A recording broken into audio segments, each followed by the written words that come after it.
un viaje en las profundidades insondables del océano, en aguas turbias y misteriosas. Los pescadores se enfrentan a un destino que a veces es incierto. Imaginen, si se atreven, que están en las barcas desgastadas, surcando las olas de un mar embravecido, el aroma salado impregnando el aire, mientras los anzuelos se sumergen en lo desconocido. Pero cuidado, queridos oyentes, porque en estas aguas traicioneras el peligro acecha con avidez. Queridos oyentes, prepárense para adentrarse en estas historias escalofriantes de terror, donde los hilos del miedo se tejen entre el aleteo de las olas y el ruido del viento. Así que tomen asiento, preparen la bebida y snack de su preferencia y acompáñennos en estas 3 tenebrosas historias de pescadores en el mar abierto.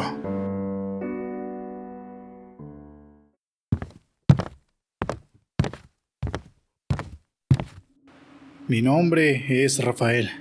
Soy un pescador en el mar de Cortés, México. Voy a contarles algo que viví hace años, algo que no puedo olvidar, por mucho que lo intente. Fue una noche de luna llena. Estaba con mi viejo amigo Carlos. Habíamos zarpado para una faena nocturna buscando camarón. Estaba a la mitad de una conversación con Carlos, recordando viejas anécdotas sobre nuestras primeras capturas, cuando el primer destello cortó la noche.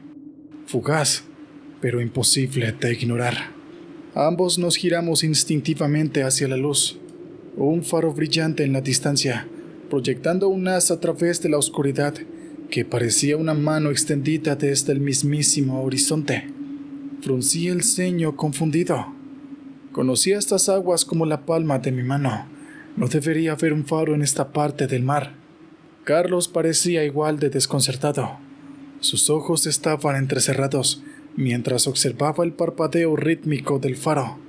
Debe ser un error en nuestras coordenadas, comentó. Su voz tenía una pizca de incertidumbre. Decidí comprobar nuestras coordenadas, pero según mi GPS, estábamos exactamente donde se suponía que debíamos estar. La aparición del faro simplemente no tenía sentido. A lo mejor es una nueva construcción, sugerí, aunque sabía que era poco probable. Este era un mar conocido y frecuentado, y un nuevo faro sería noticia en nuestra pequeña comunidad de pescadores. Pero a pesar de nuestra confusión, decidimos no darle mayor importancia. Después de todo, no parecía una amenaza, y de hecho, nos proporcionaba una luz adicional en la oscura noche. Así que volvimos a nuestras tareas, lanzando las redes con la esperanza de una buena captura. Pasó 1 hora desde que notamos por primera vez el faro. Estábamos a punto de recoger las redes, cuando la luz del faro cambió de alguna manera. Ya no era un brillo constante que simplemente cortaba la oscuridad. En lugar de eso, la luz comenzó a parpadear de manera irregular. 1, 2, 3, se apagaba, dejándonos momentáneamente a oscuras antes de volver a brillar con una fuerza casi cegadora. El patrón se repitió. 3 destellos rápidos, una pausa, y luego volvía a comenzar. Carlos y yo intercambiamos miradas. Ambos habíamos pasado suficiente tiempo en el mar como para reconocer una señal de SOS cuando la veíamos. Alguien estaba en problemas, pero había algo en la forma en que la luz parpadeaba, algo que no era del todo correcto. No parecía la señal de una persona en peligro, sino más bien de algo diferente.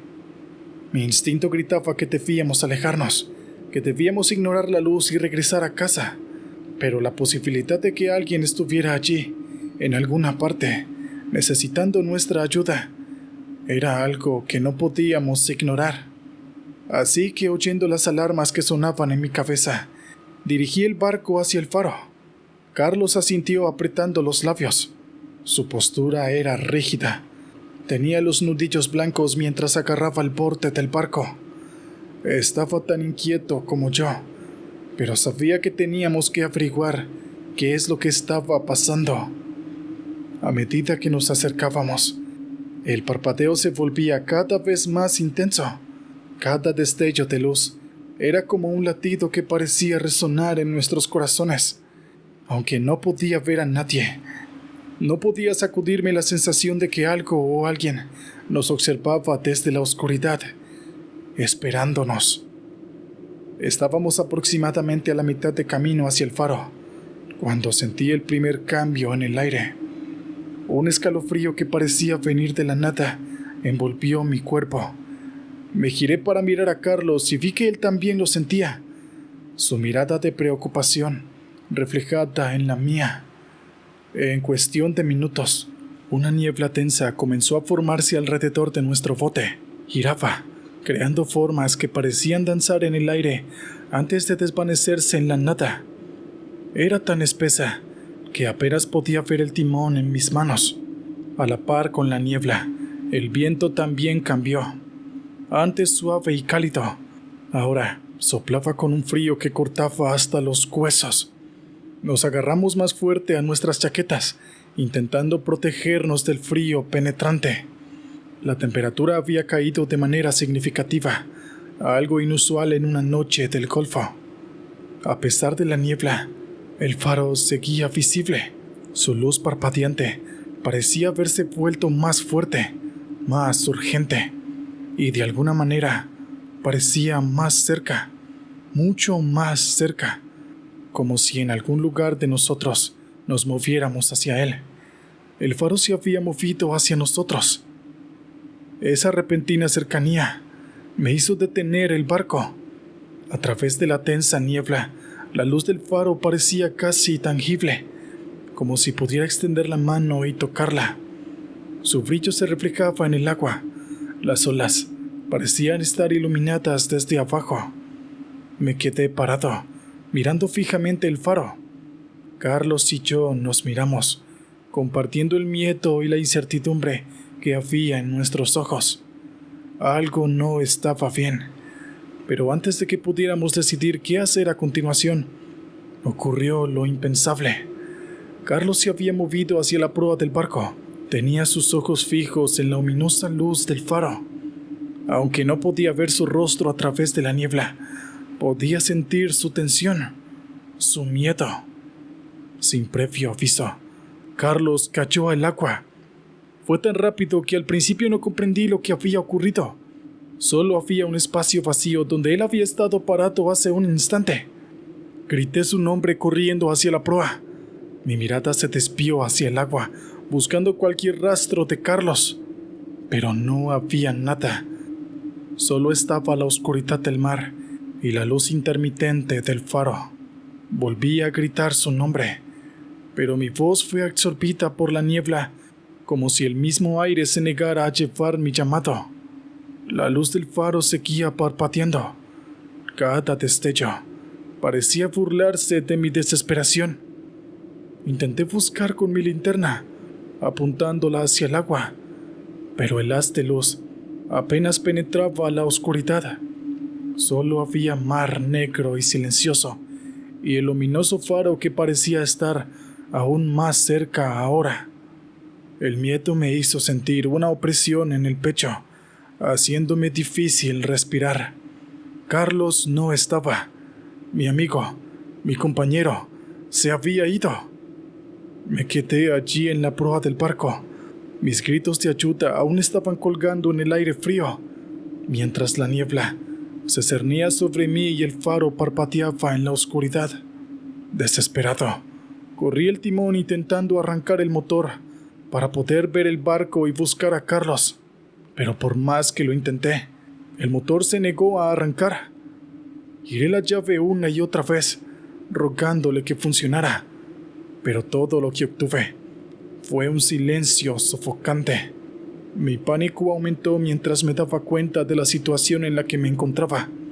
Estaba solo, en medio del mar, a la deriva y en aguas desconocidas. Y el faro, ese faro inquietante, seguía parpadeando, como si estuviera disfrutando de mi desesperación. Mi garganta estaba ronca por gritar el nombre de Carlos una y otra vez. Cada llamado se perdía en la inmensidad del mar, devuelto solo con el eco de mi propia voz llena de pánico.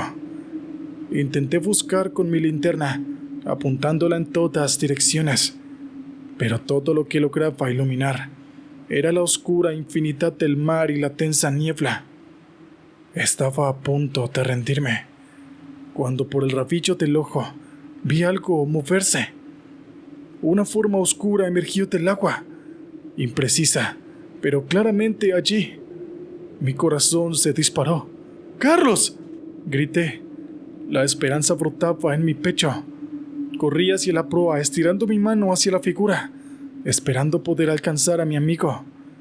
Pero antes de que pudiera llegar a ella, la figura desapareció, tragada de nuevo por las aguas negras. Mis gritos se quedaron atascados en mi garganta. El horror me inundaba mientras me quedaba mirando el lugar donde había estado la figura. Me quedé allí mirando el agua, esperando que la figura reapareciera, pero nunca lo hizo. Solo el mar oscuro y el espacio vacío donde el faro solía estar. No sabía qué hacer, en dónde buscar, cómo proceder. La desesperación simplemente me consumía. Estaba siendo observado, y no solo por el mar y la noche. Algo más estaba allí, escondido en la oscuridad de las aguas, aguardando. Entonces, tan repentinamente como había comenzado, el parpadeo del faro se detuvo. La luz que había sido mi única guía en la espesa niebla se apagó. Me quedé allí parado, mirando el lugar donde el faro había estado, ahora oscuro y vacío. Las horas siguientes a la desaparición de Carlos pasaron en un terror borroso. Intenté hacer sonar la radio de emergencia, pero el equipo parecía haber muerto junto con el motor. Eventualmente, a medida que los primeros rayos del amanecer se filtraban a través de la niebla, el motor volvió a la vida de manera tan inexplicable como se había apagado. Conduje el barco de vuelta a casa. El viaje de regreso fue un tormento. Cada ola, cada soplo de viento, cada crujido del barco me recordaba a Carlos. Al regresar, informé de su desaparición a las autoridades y de inmediato se lanzó una búsqueda. Pero nunca encontraron a Carlos. Como el faro que habíamos visto, él se había esfumado, tragado por el inmenso mar. Mi vida cambió para siempre. La pesca, que había sido mi medio de vida y mi pasión, se convirtió en un constante recordatorio de lo que había perdido. Intenté volver a la mar, a veces durante el día, pero tan pronto como el sol comenzaba a ponerse, el pánico se apoderaba de mí. La visión del faro parpadeando en la oscuridad, la llamada desesperada de Carlos, la figura oscura emergiendo del agua. Todas estas imágenes volvían a mí, tan vivas como aquella noche. Así que no tuve más remedio que renunciar a mi vida en el mar. Me mudé tierra adentro y comencé a trabajar en la ciudad. Pero incluso ahora, años después, la pérdida de Carlos me persigue. Era una tarde tranquila de junio, y mi viejo amigo Luis y yo estábamos a bordo de nuestro barco, el Halcón del Mar, en las aguas poco profundas de la bahía Biscayne. Somos pescadores de toda la vida, y aunque hemos tenido nuestras cuotas de experiencias extrañas, ninguna se compara con lo que sucedió aquella tarde. Estábamos lanzando nuestras redes como de costumbre, bromeando y disfrutando de la calma del mar, cuando de pronto sentimos un tirón en una de las líneas. Al principio, pensamos que era un gran mero o un pez espada, pero cuando finalmente conseguimos arrastrar la red a bordo, no podíamos creer lo que veíamos. Enredado en la red, retorciéndose y sacudiéndose, había un pez que ninguno de nosotros había visto antes. Era de un tamaño considerable, de un color plateado oscuro con un tinte azul brillante, pero lo más sorprendente era su cabeza, que parecía más reptiliana que piscícola, y tenía unos ojos enormes y profundos. Con sumo cuidado, Luis y yo logramos transferir el extraño pez a una de las tinas de plástico que usábamos para almacenar la pesca del día. Le añadimos agua de mar para que pudiera sobrevivir mientras pensábamos qué hacer. Después de terminar la pesca, examinamos al pez con gran interés, maravillándonos de su peculiar apariencia. Sus escamas plateadas parecían absorber la luz y reflejarla en tonos cambiantes de azul y violeta. La forma de su cuerpo era ágil, como la de un tiburón, pero su cabeza era la de un reptil, con una boca llena de dientes que se asemejaban a los de un cocodrilo. Pero lo más inquietante eran sus ojos, enormes, eran de un color verde profundo, casi negro, que parecían mirarnos con una inteligencia inquietante. A pesar de su apariencia aterradora, el pez parecía verse calmado. Nos observaba mientras nos movíamos alrededor de la tina, girando su cuerpo para mantenernos a la vista. Cada vez que nos acercábamos, sus ojos se enfocaban en nosotros. Era como si estuviera estudiándonos tanto como nosotros a él. Luis, con su característico entusiasmo por todo lo relacionado con el mar, estaba fascinado.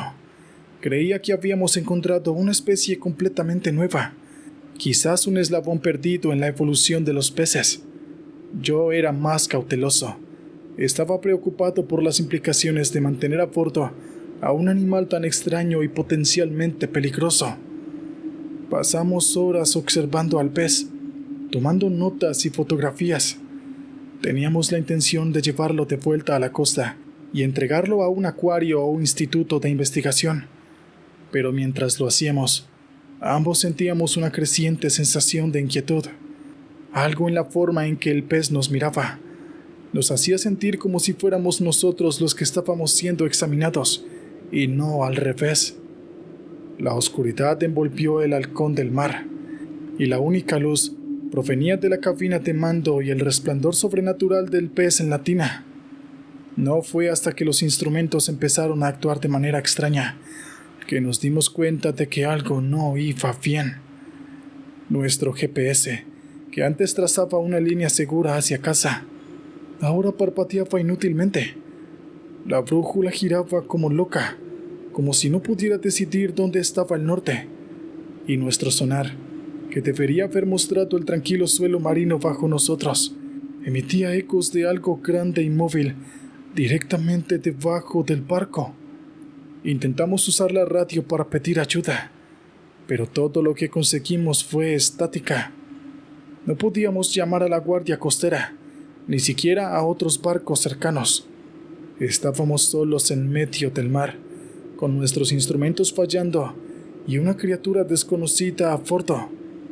Lo que nos sorprendió aún más fue el comportamiento del pez. A pesar de estar fuera de su elemento, parecía estar perfectamente a gusto. No mostraba signos de estrés o asfixia que normalmente se esperaría en un pez fuera del agua. En cambio, se movía lentamente en la tina, sus ojos siempre observándonos. Luis y yo nos miramos con preocupación. Ambos habíamos experimentado problemas técnicos antes, pero nunca algo así. Empezamos a pensar que el pez tenía algo que ver con ello. Parecía demasiada coincidencia que nuestras máquinas empezaran a fallar justo después de que lo trajéramos a bordo. Pero la pregunta era, ¿qué podíamos hacer al respecto? Sin comunicaciones ni navegación, estábamos parados, y con el pez mostrándose cada vez más activo en la tina, no podíamos evitar la sensación de que la situación iba a empeorar antes de que pudiera mejorar. Luis y yo estábamos parados junto a la tina, debatiendo qué hacer con el pez, cuando de pronto una ola gigantesca azotó el halcón del mar. El barco se inclinó peligrosamente y tuvimos que agarrarnos de lo que pudimos encontrar para no ser arrastrados al agua. La tina con el pez se volcó y la criatura resbaló por la cubierta, regresando al océano con un chapoteo fuerte. El barco se balanceó de un lado a otro, luchando contra la corriente inusualmente fuerte. Todo nuestro equipo, nuestras redes, nuestras pertenencias personales, se tambalearon y cayeron alrededor de nosotros. Fue un caos total. Cuando la ola pasó y el barco se estabilizó, nos quedamos pasmados, empapados y conmocionados. La tina estaba vacía y el pez había desaparecido. Lo único que quedaba era el eco de sus movimientos en el agua y la sensación de alivio y miedo que nos recorrió. Nos quedamos sin palabras. ¿Qué acababa de pasar? ¿Había sido la presencia del pez la causa de la corriente marina? ¿Había algo más en juego? Nos llevó un tiempo recuperarnos y poner el orden en el barco. Cuando lo hicimos, nos dimos cuenta de que la radio empezó a funcionar de nuevo. Nuestros instrumentos de navegación también volvieron a la normalidad. Todo volvió a la calma, como si la extraña criatura y la tormenta nunca hubieran existido. Y así regresamos a la costa. El amanecer nos recibió con sus cálidos rayos, como si intentara borrar la oscuridad de la noche anterior. Con las comunicaciones restauradas, pudimos contactar al puerto y explicarles nuestra situación. Sin embargo, sin ninguna prueba más allá de nuestras palabras y algunas fotos borrosas, nuestras afirmaciones sobre el pez extraño fueron recibidas con escepticismo. Mi nombre es Adrián. Fui pescador durante muchos años y he visto más cosas extrañas y aterradoras en el mar de las que me gustaría admitir. Pero hay una historia que me persigue, una noche que cambió mi vida para siempre. Esta es la historia de cuando nuestra embarcación, el Mercurio Azul, se partió en dos en alta mar. Era una noche de verano en 2018. Mi amigo y compañero Javier y yo habíamos salido a pescar bacalao como solíamos hacer. El cielo estaba despejado y las estrellas brillaban con intensidad. En un inicio, parecía ser una noche de pesca tranquila, sin presagiar la tormenta que se avecinaba. A medida que avanzaba la noche, el mar se volvió más y más turbulento. Olas cada vez más altas golpeaban nuestra embarcación, lanzándonos de un lado a otro. Javier y yo intentamos mantener el control, pero el barco luchaba por mantenerse a flote en la agitación. Entonces sucedió. Con un rugido ensordecedor y un sacudón que nos lanzó a ambos al suelo, el barco se partió en dos. Miré con horror cómo la mitad delantera del barco comenzaba a hundirse, arrastrando consigo nuestras redes, equipo y suministros. Javier y yo logramos arrastrarnos de la parte trasera de la embarcación, viendo con incredulidad cómo la otra mitad desaparecía bajo las olas. Estábamos aterrados sin saber qué hacer, ni cómo íbamos a sobrevivir en medio del mar con solo la mitad de un barco. Pero eso fue solo el comienzo de nuestra pesadilla. A medida que la noche avanzaba, las cosas empezaron a empeorar. Atrapados en nuestra media embarcación y a merced del mar furioso, no teníamos ni idea de cómo íbamos a sobrevivir. El frío era intenso y los vientos aullaban a nuestro alrededor. La desesperación se apoderó de nosotros mientras contemplábamos el vasto y oscuro océano. Luego, cuando pensábamos que las cosas no podían ponerse peor, empezamos a escuchar sonidos. Al principio, creíamos que eran las olas golpeando el casco del barco, pero pronto nos dimos cuenta de que venían de debajo de nosotros. Eran golpes sordos, acompañados de un raspado metálico. Los sonidos persistieron, creciendo en intensidad con cada minuto que pasaba.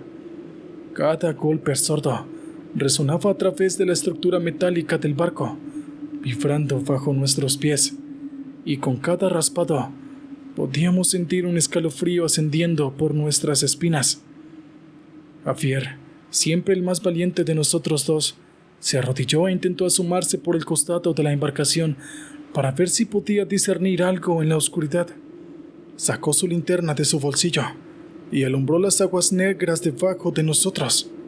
pero lo que vio no fue una roca ni un trozo de metal. Fue algo vivo. Era una forma enorme y oscura que se movía debajo de las olas, golpeando y raspando contra el casco del Mercurio azul. Javier retrocedió con un grito ahogado, escapando de sus labios. «Esto no puede ser real», murmuró. Su rostro estaba pálido como la luna. Yo me acerqué y miré por el costado. Mi corazón latía con fuerza contra mi pecho. Y ahí estaba la criatura, una masa oscura y ondulante bajo la superficie del agua. Tenía la forma de un tiburón, pero era mucho más grande de lo que cualquier tiburón debería ser. Su piel parecía áspera y cubierta de cicatrices, con algo que parecía serpentinas de metal sobresaliendo de su lomo. Antes de que pudiera procesar lo que estaba viendo, la criatura embistió contra nuestra embarcación, sacudiéndonos violentamente. Las luces de nuestra embarcación parpadearon y luego se apagaron, dejándonos en la oscuridad total, con la bestia debajo de nosotros. Todo lo que podíamos hacer era aferrarnos a lo que quedaba del barco y rezar y esperar a que la noche terminara. Cuando el sol comenzó a asomarse en el horizonte, tiñendo el suelo de un suave tono naranja, todavía nos agarrábamos a los restos de nuestra embarcación. El mar estaba tranquilo ahora, como si la tormenta y la bestia nunca hubieran existido. Pero las marcas en nuestro bote, las ropas desgarradas y nuestros cuerpos temblorosos eran pruebas de lo contrario. La espera por el rescate fue torturante. Nuestros cuerpos estaban rígidos por el frío, nuestros labios azules por la hipotermia. Javier y yo nos turnamos para mantenernos despiertos, temiendo que si cerrábamos los ojos, no volveríamos a abrirlos. Cuando escuchamos el ruido distante de un motor y vimos el destello de luces de rescate, lloramos de alivio. Los socorristas de la Guardia Costera nos subieron de inmediato a su embarcación, nos envolvieron en mantas térmicas y nos llevaron de vuelta a tierra. Días después de nuestro rescate, todavía podía sentir el frío del mar y escuchar el sonido del raspado contra el casco del Mercurio azul. Cada vez que cerraba los ojos, veía la sombra de la bestia debajo de nosotros. Y aunque nos recuperamos físicamente, las heridas emocionales se quedaron para siempre con nosotros. Si les gusta la emoción, el misterio o el terror, no se pierdan un solo episodio de nuestro canal. Asegúrense de darle me gusta a este video y no olviden activar la campanita. Con su apoyo, podremos seguir produciendo historias impactantes y aterradoras. Gracias por vernos.